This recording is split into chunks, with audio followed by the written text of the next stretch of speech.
राम राम सभी को। आज हमारा मॉक टेस्ट 10 का वीडियो सॉल्यूशन होने वाला है। तो जिसने भी अगर ये मॉक टेस्ट अटैम्प्ट नहीं किया है तो टेलीग्राम में जाके डिस्क्रिप्शन में उसका लिंक है। पहले इस मॉक टेस्ट को खुद अटैम्प्ट करो, खुद देखो कितने क्वेश्चन या कितने मार्क्स आपसे स्कोर हो पाते हैं, उसके बाद इस सॉल्यूशन पे आना। तो हमारा आज का पहला क्वेश्चन है, हमारा टाइम एंड डिस्टेंस है, उसमें भी सर्कुलर रेस से। उसमें देखो क्या बोला है कि एक सर्कुलर रेस है जिसकी लेंथ कितनी है आपकी 1600 मीटर। तो पहले मैं ड्रॉ करता हूँ कि समझ लो ये आपका एक ट्रैक है, ठीक है। कि जो लोग अब तैयारी कर भी रहे होंगे दिल्ली पुलिस की, वो ऐसे अब ट्रैक पे अब भागने की अपनी प्रिपरेशन कर भी रहे होंगे। तो आपका समझ लो ये क्या है, आपका 1600 मीटर का ट्रैक है। तो उस पर दो लोग हैं, भास्कर और विजय, जिनकी स्पीड कितनी है, भास्कर की स्पीड 27 किलोमीटर पर आवर है और विनय की स्पीड 45 किलोमीटर पर आवर है। सेम टाइम सेम पॉइंट, तो मैं मानता हूँ ये पॉइंट है आपका, ये टाइम है। ये हो गया भास्कर, ये हो गया विजय।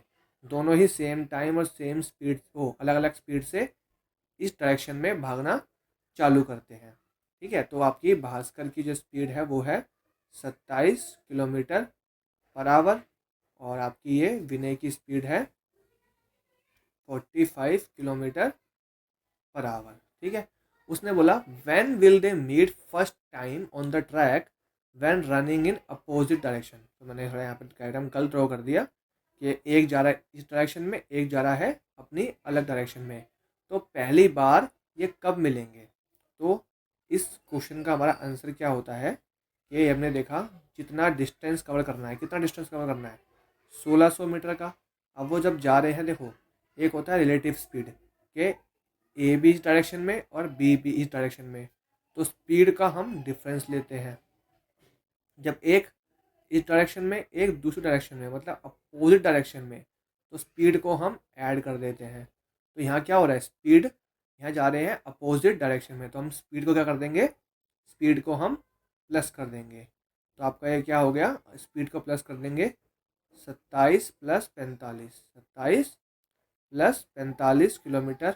अब देखो ये स्पीड किलोमीटर में है तो इसको हम चेंज कर देंगे मीटर पर सेकंड में, 5/18 से डिवाइड कर देंगे। तो आपका ये हो गया 1600 अपॉन में ये आपका चला जाएगा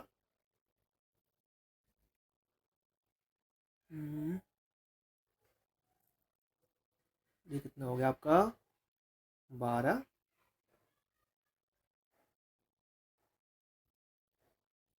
ये आपका आ गया 72 और नीचे ये 5 और ऊपर ये आपका आ गया 18। 18 से आपका ये कट गया 4 पे, 4 पंजे 20, 20 से कट जाएगा 8 और 0 80, मतलब ये 80 सेकेंड बाद फर्स्ट टाइम ट्रैक पे मिलेंगे। मतलब आपका आंसर क्या हो गया, 1 मिनट और 20 सेकेंड। देखो इसी आंसर से हमारा आंसर तो वैसे आ चुका है ऑप्शन नंबर ए, लेकिन साथ में एक और चीज़ पूछी है कि आपका जब अपोजिट डायरेक्शन में जब भागेंगे तब कितनी देर में मिलेंगे पहली बार, और जब सेम डायरेक्शन में भागेंगे। तो हमने निकाल लिया अपोजिट डायरेक्शन का, हम निकालते हैं सेम डायरेक्शन का। तो सेम ही है 1600, सेम में क्या होगा, स्पीड का डिफरेंस आ जाता है, फिर वही इसको मीटर पर सेकंड में चेंज कर देना। तो ये कितना हो गया आपका 1600 अपॉन में 18/5 अपॉन में 18, 18 से 18 कट गया, यहाँ कितना आया आपका 320 सेकेंड। तो 320 सेकेंड मतलब क्या हो गया, 300 प्लस 20, 300 मतलब कितना हो गया, 1 मिनट में 60 सेकेंड होते हैं, तो 60 से डिवाइड कर दूंगा कितना हो जाएगा 5 मिनट और आपका 20 सेकेंड। तो तब भी आपका ऑप्शन नंबर ए आ गया। लेकिन हमारा आंसर सिर्फ अपोजिट डायरेक्शन के निकालने से भी हमारा आंसर आ चुका था। तो अब यह क्वेश्चन हमारा सिंपल इंटरेस्ट का। क्वेश्चन में क्या बोला हुआ है, एक पैसा है, एक प्रिंसिपल है, ठीक है। कितना कितना प्रिंसिपल है वो हमें पता नहीं है।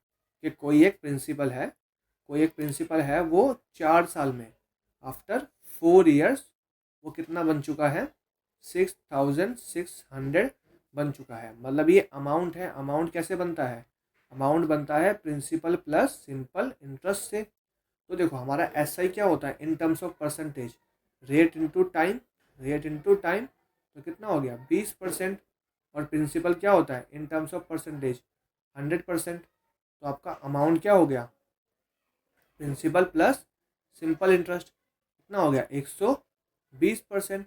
मतलब जो ये 6600 है ये किसकी वैल्यू है, ये आपकी वैल्यू है 120% की। निकालना क्या है सम मतलब प्रिंसिपल, 100% की आपकी वैल्यू निकालनी है। परसेंट से परसेंट गया, ये गया 6 पे, ये आपका गया 5 पे, ये आपका गया 1100, ये आपका हो गया 5500। मतलब आपका प्रिंसिपल क्या था 5500 आपका प्रिंसिपल था।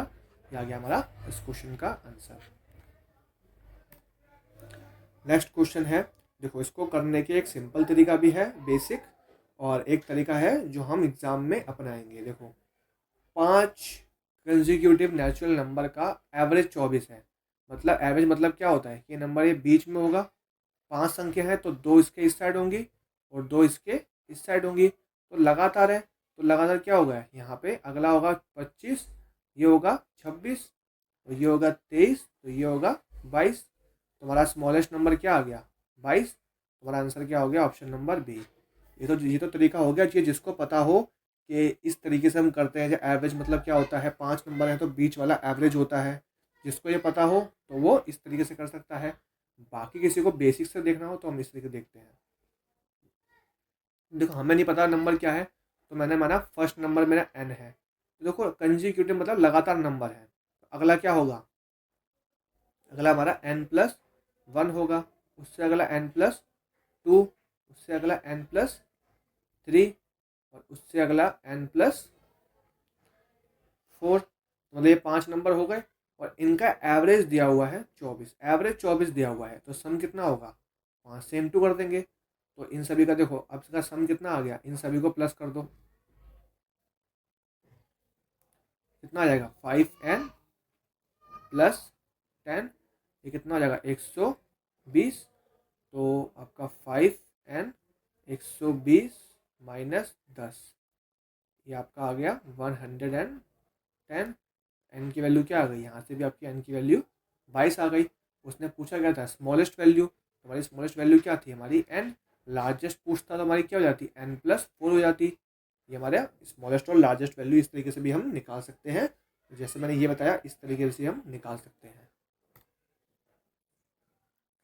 अब ये क्वेश्चन है हमारा किस चीज़ का, हमारा 2 आर्टिकल। उसने बोला 2 आर्टिकल है, एक को उसने 20% के प्रॉफिट में बेचा और दूसरे को उसने if selling price equal to cost price of other article. अब देखो उसने 2 आर्टिकल बेचे हैं, ये क्वेश्चन में थोड़ा लैंग्वेज में टिपिकल है लेकिन इसको समझते हैं। उसने बोला 2 आर्टिकल हैं,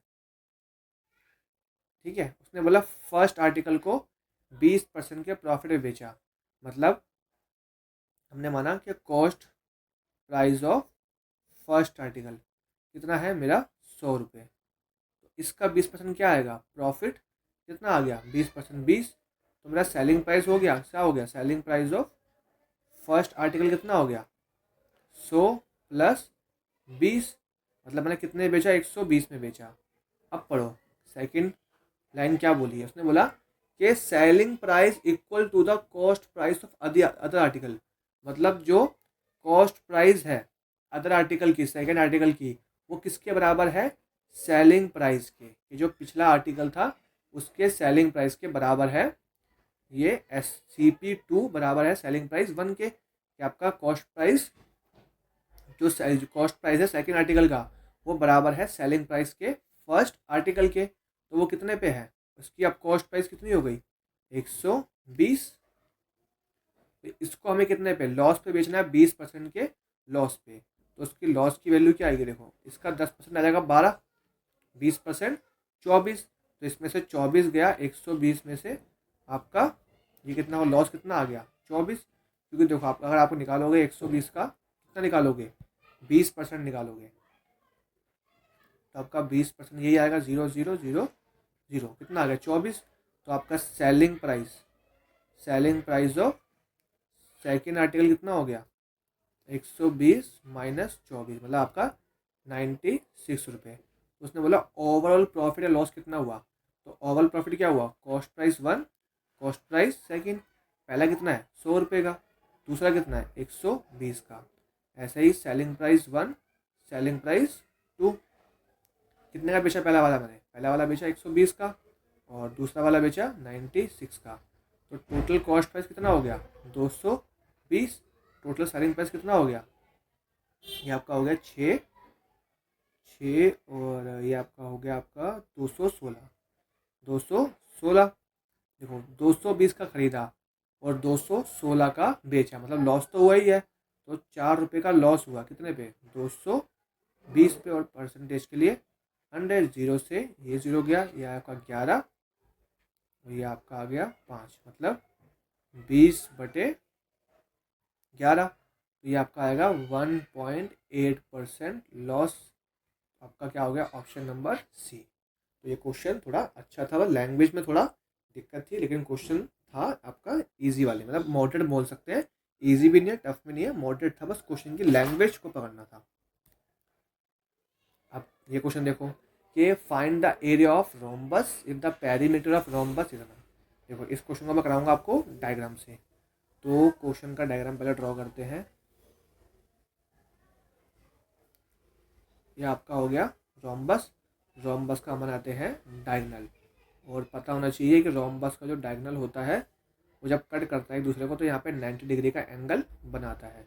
अब देखो पेरीमीटर ऑफ रोम्बस क्या होता है 4 into side is equals to क्या होता है पेरीमीटर, और वो परिमाप वो दिया हुआ है 52, और 4 इंटू साइड मतलब भुजा, तो साइड की वैल्यू कितनी आ गई 52/4, तो आपकी साइड आ गई 13 सेंटीमीटर। मतलब आपकी साइड कितनी है ये 13 सेंटीमीटर की है।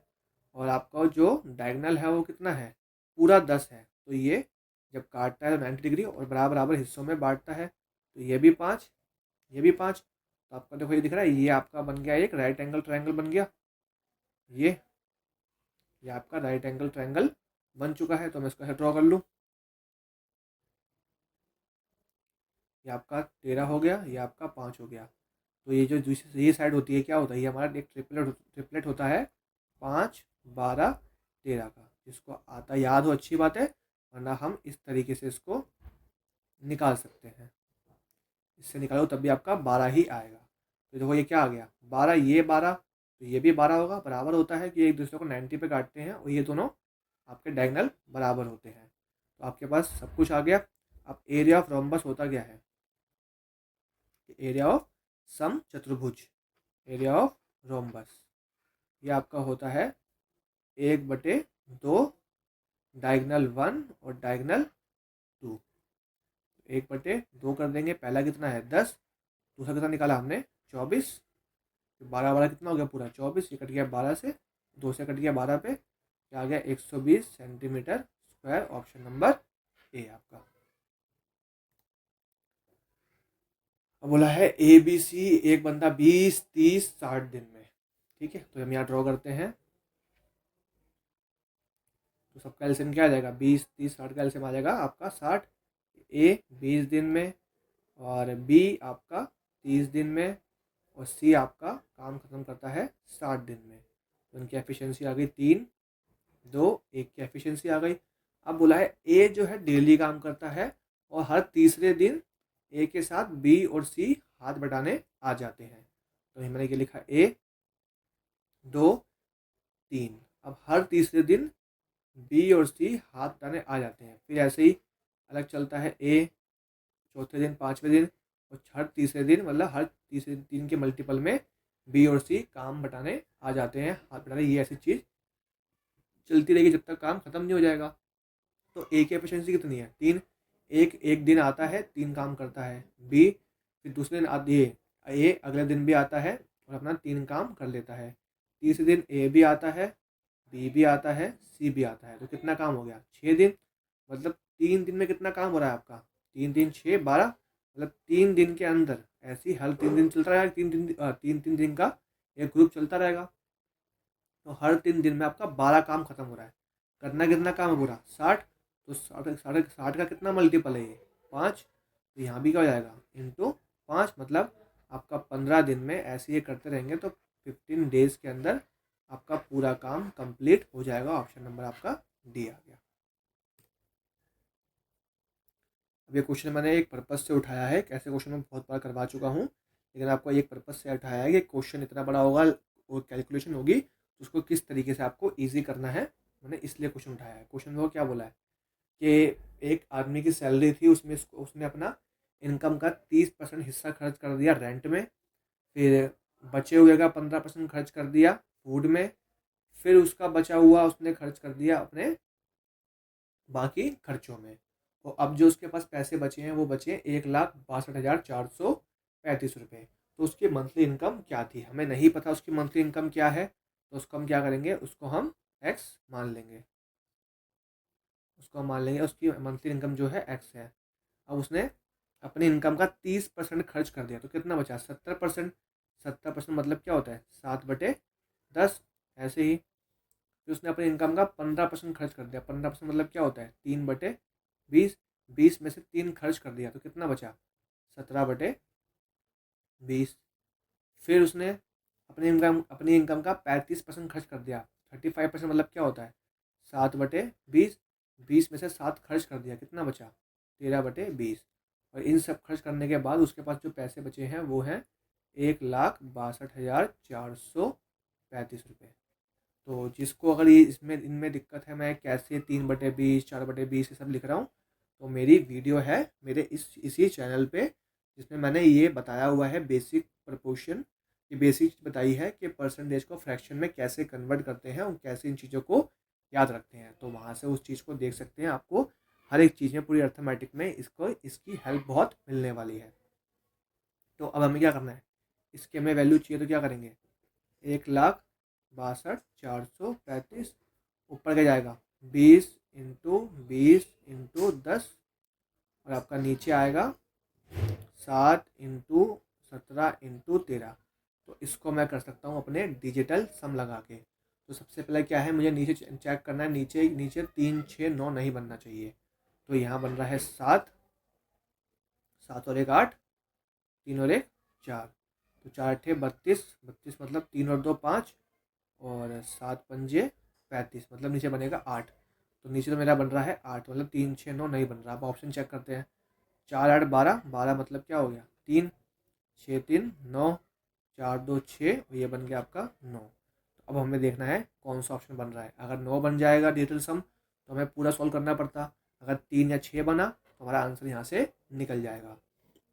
तो जिसको अगर दिक्कत हो रही हो डिजिटल सम के अंदर कैसे लगाते हैं, तो मैंने परसेंटेज के अंदर ही सिखाया है कि डिजिटल सम कैसे लगाते हैं, तो वहाँ उस प्लेलिस्ट में जाके इस चीज़ को सीख सकते हैं। ठीक है, नीचे आ गया मेरा 8, ऊपर देखो जहाँ भी 9 बनता है काट देते हैं, 6 और 3 9, 4 और 5 9, बचा 3, ऊपर 2, 2 दूनी 4, 4 दूनी 4 तिया 12, 12 मतलब कितना हो गया 2 और 1 3। अब जब भी नीचे 8 आता तो नीचे ऊपर नीचे हम 8 से इंटू कर देते हैं, तो कितना आ गया ऊपर नीचे तो 1 बन गया, 3 अट्ठे 24, 24 मतलब कितना हो गया 6, 6 मतलब 4,20,000। तो देखो इतनी बड़ी कैलकुलेशन को हमने बहुत ही ईजिली हमने इसको यहाँ पे ख़त्म कर दिया अपने डिजिटल सम के मेथड से। तो बहुत जगह हमारा डिजिटल सम यूज़ होगा आपके दिल्ली पुलिस कांस्टेबल के एग्ज़ाम में, क्योंकि वहाँ पे कैलकुलेशन ही पूछी जाती हैं और कैलकुलेशन को ईजी करने के तरीके ही यही सब हैं। अब क्वेश्चन क्या बोला हुआ है कि ratio of male and females, ये कुछ आपके पास मेल हैं और कुछ आपके पास फीमेल है। किस रेशो में है 24:25 में। फिर बोला कि नंबर ऑफ मेल बढ़ गई 30% से, नंबर ऑफ फीमेल बढ़ गई 40% से, नया रेशियो बताओ। देखो करने को हम ऐसे ही कर सकते हैं कि यहाँ ज़ीरो बढ़ा दिया, यहाँ ज़ीरो बढ़ा दिया, इसका 30%, इसका 30% निकाला, फिर इसका 40% निकाला, और इसमें दोनों में जोड़ दिया, फिर जो भी आया फिर उनका रेशो निकाल दिया। करने को हम इस तरीके से कर सकते हैं, लेकिन मैं इस तरीके से फॉलो करने के लिए आपको नहीं बोलूँगा। मैं क्या बोलूँगा, यहाँ 24 है और यहाँ हमारा 25 है। अब देखो उसने बोला 30% से क्या है मेल बढ़ गए, तो 30% मतलब कितना हो गया 3/10, मतलब 10 से 3 इंक्रीज हो गया तो कितना हो गए 13 हो गए। 10 और 3 13, तो कितने हो गए 13/10 हो गए। ऐसे ही फीमेल क्या हो गई, फीमेल भी इंक्रीज हो गई 40% से। तो 40% मतलब क्या होता है, 2/5, मतलब 5 से 2 बढ़ गई तो कितनी हो गई, 7/5 हो गई। 5 से ये कट गया आपका 2 पे, 2 से ये कट गया आपके 12 पे, तो कितना आ गया, 12 × 13 आपका आ जाएगा 156, और ये 17, 140, 75, 175। तो यहाँ हमारा ईजिली हम रेशियो पे पहुँच गए अपना ऑप्शन नंबर ए। तो करने को आप इस तरीके से कर सकते हो, इस तरीके से, लेकिन मैं आपको बोलूँगा कि इस तरीके से नहीं, अपने क्वेश्चन को इस तरीके से करो तो आपका बहुत इजी आपका आंसर आ जाएगा, क्योंकि रेशियो में देखिए, रेशियो में आंसर हमसे पूछा गया है। आपसे पूछा है एक सिंपल इंटरेस्ट का क्वेश्चन, क्या बोला है कि टोटल अमाउंट जो आप पे ड्यू है वो कितना है, 36,000 रुपये। टोटल अमाउंट कितना है जो आप पे ड्यू है, टोटल अमाउंट ड्यू ऑन 36,000।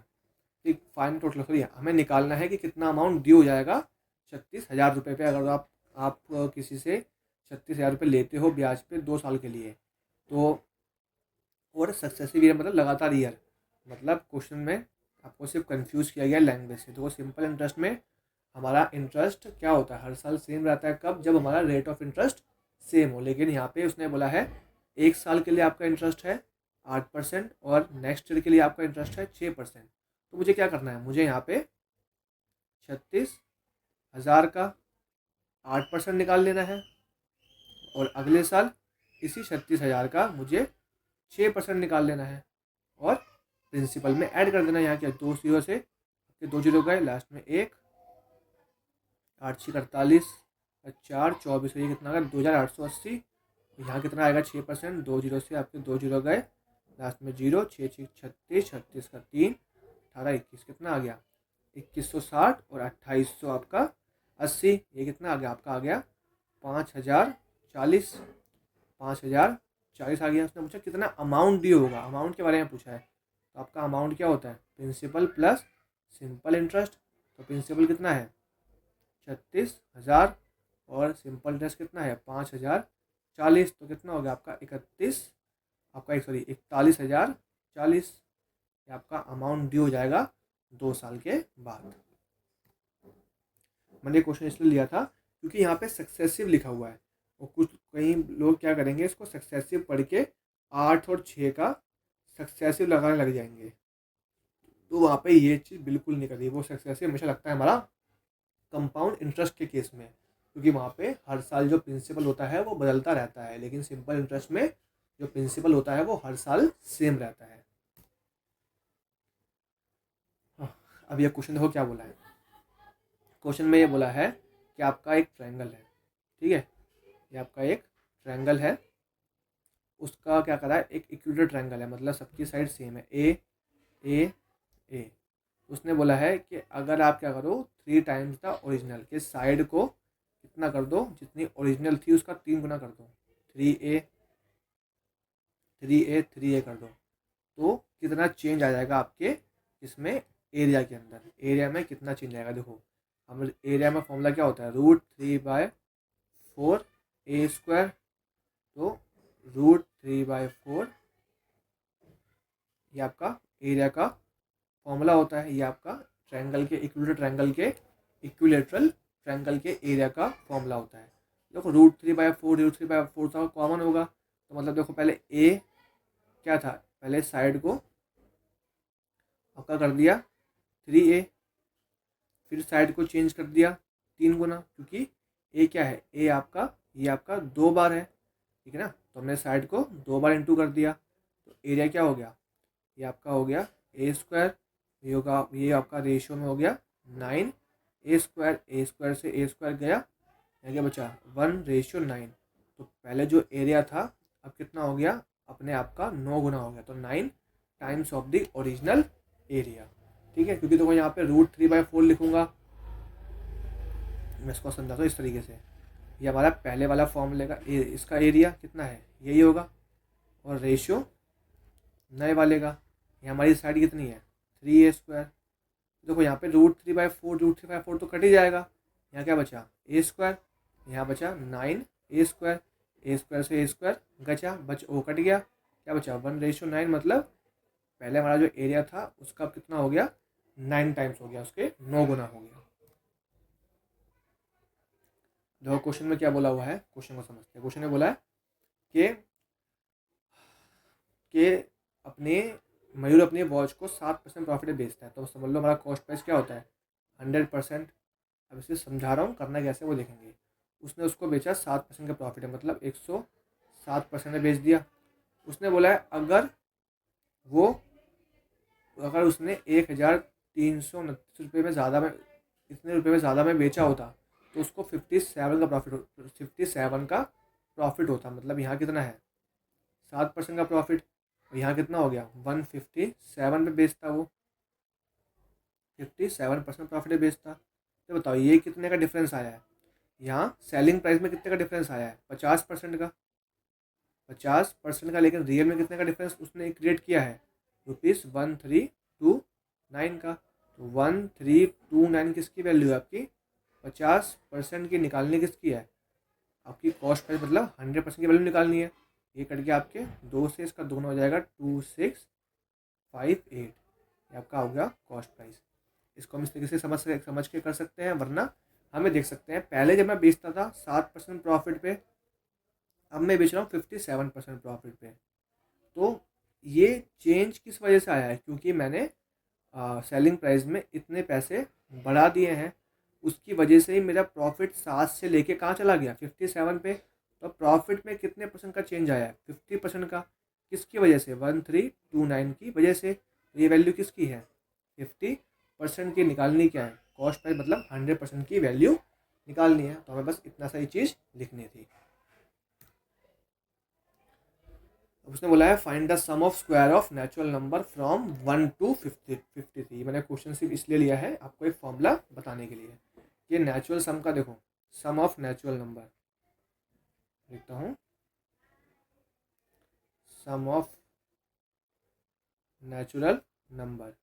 जब ये निकालना हो तो आपका फॉर्मूला होता है n+1 अपॉन में 2। अब ये इसने पूछा है sum of square, sum of square of natural number. ये स्क्वायर का नेचुरल नंबर कितना होगा सम, n+1 2n+1 अपॉन में 6। ऐसे ही sum of cube of natural number ये होता है आपका n+1 अपॉन में 2, इसका होल स्क्वायर, इसका आपका होल स्क्वायर हो जाता है। तो हमें लिखना क्या है यहाँ पे, उसने पूछा है सम ऑफ स्क्वायर, मतलब 1 का स्क्वायर, 2 का स्क्वायर, 3 का स्क्वायर, आपका 4 का स्क्वायर। ऐसे ही करते करते कहाँ तक जाना है हमें 53 तक के स्क्वायर को। तो हमारा n क्या होता है यहाँ पे, n होता है नंबर ऑफ टर्म्स, यहाँ पे पदों की संख्या, कितने पद हैं। तो यहाँ पे हमें फॉर्मूला क्या देखा हमने, n+1 2n+1 अपॉन में 6। तो n की वैल्यू क्या है 53। अगला क्या होगा 53 + 1 54। ये क्या होगा 53 का दुगना 106, और क्या इतना हो गया 107। ऐसे रख सकते हो, वरना इन दोनों को ऐड कर दोगे तब भी आपका 107 ही आने वाला है। नीचे लिखा 6, ये कट गया आपका 9 पे। अब देखो जो भी आंसर होगा हमारा क्या होगा, वो 9 का मल्टीपल होने वाला है, 9 का मल्टीपल होने वाला है। वरना यहाँ पे वो बचा क्या है 53 × 9 × 107। देखो 9 तिया 27, 27 में लास्ट में क्या आएगा 7, और 7 7 49, मतलब लास्ट में क्या आने वाला है 9 आने वाला है। और एक ही ऐसे डिजिट है इसमें लास्ट में 9 आ रहा है, हम 9 का मल्टीपल भी, और यहाँ पे हम मल्टीपल ऑफ 9 भी चेक कर सकते हैं, मल्टीपल ऑफ आपका 9 भी चेक कर सकते हैं। और अपने लास्ट डिजिट से भी हमने आंसर को फाइंड आउट कर लिया है। अब ये क्वेश्चन आपका नंबर ऑफ कॉइन्स के ऊपर है।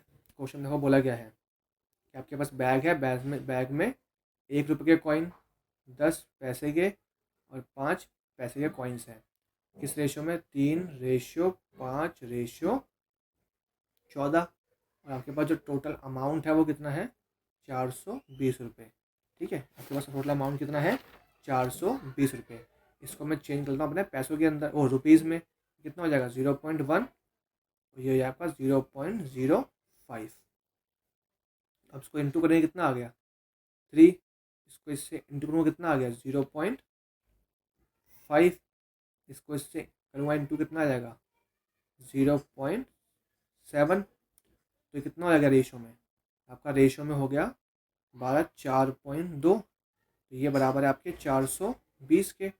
420 के आपका बराबर है 4.2। निकालना क्या है रेशो में, 10 के कितने सिक्के हैं, 10 के कितने सिक्के हैं 5, तो इंटू 5, ये हटा ऊपर एक जीरो आ गया, ये आपका आ गया 10 पे, तो कितने हो गए आपके, 500 सिक्के हैं 10 पैसे के। Option number B. अब ये क्वेश्चन थोड़ा आपका एडवांस मैथ्स का है। ऐसे क्वेश्चन बेसिक चीज़ें जो एडवांस मैथ की होती हैं वो आपसे पूछ ली जाती हैं ज़्यादातर आपके हेड कांस्टेबल वाले एग्ज़ाम में। कांस्टेबल में कम ही पूछे, लेकिन हेड कांस्टेबल में ऐसी चीज़ें एडवांस मैथ पूछ ली जाती है। तो आपका ट्रायंगल है आपका, मैं PQR है,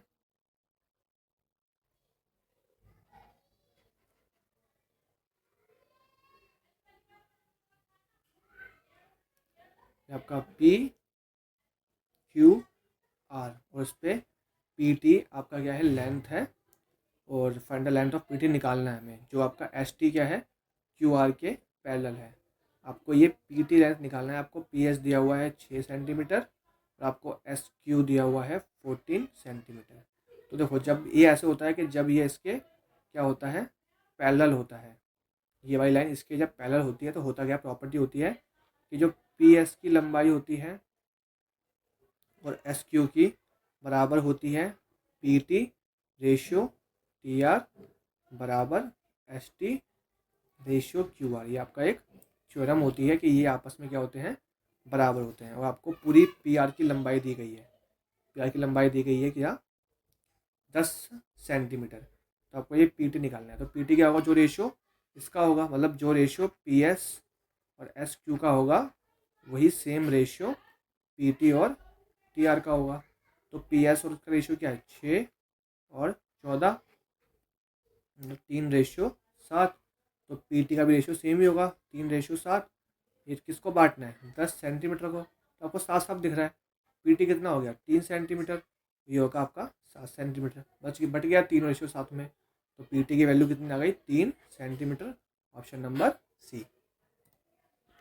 ये हमारा कुछ ट्रिग्नोमेट्री के हमारी क्वेश्चंस हैं, इनके कुछ फॉर्मूले होते हैं, मैं आपको वो लिखवा देता हूँ जो आपके एग्ज़ाम में काम आने वाले हैं। क्वेश्चन तो मैंने ऐसे ही रखा हुआ है, लेकिन जो मेन था यहाँ पे आपको जो फॉर्मूले थे वो मुझे रिवाइज करवाने थे। जिन्हें नहीं पता वो उसको नोट डाउन कर लेंगे। ये डायरेक्ट फॉर्मूले बेस्ड क्वेश्चन पूछे जाते हैं। एक होता है sine A minus A plus B, फिर एक यही होता है साइन A माइनस B। और मैं कोशिश करूँगा कि आपको साथ साथ ये थोड़ा लॉजिक के साथ ये फॉर्मूले याद भी करवा दूँ। cos A माइनस B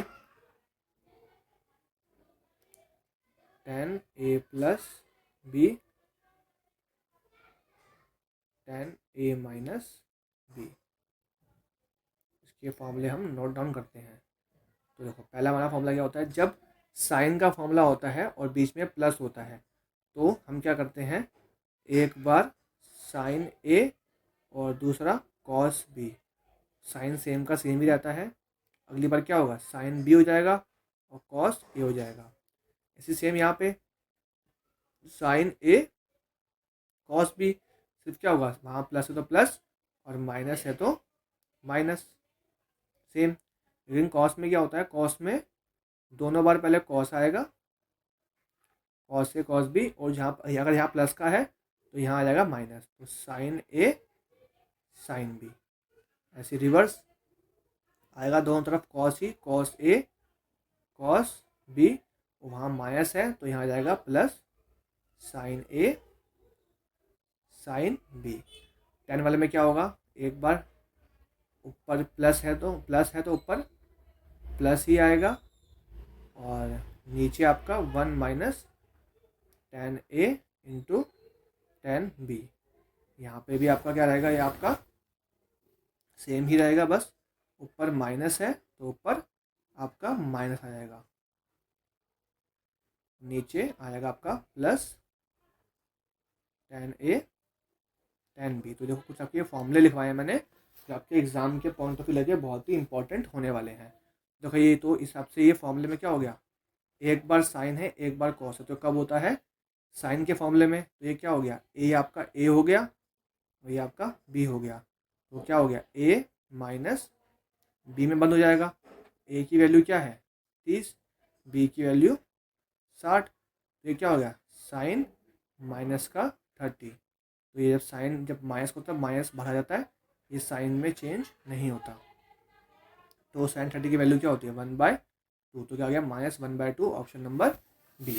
ठीक है, तो ये कुछ हमारे क्वेश्चंस थे हमारे मॉक टेस्ट के, जो हमारा यहाँ पे सॉल्यूशन खत्म होता है। मिलते हैं अपने नेक्स्ट मॉक में, तब तक के लिए अपना अपने परिवार का ध्यान रखना। जय श्री राम।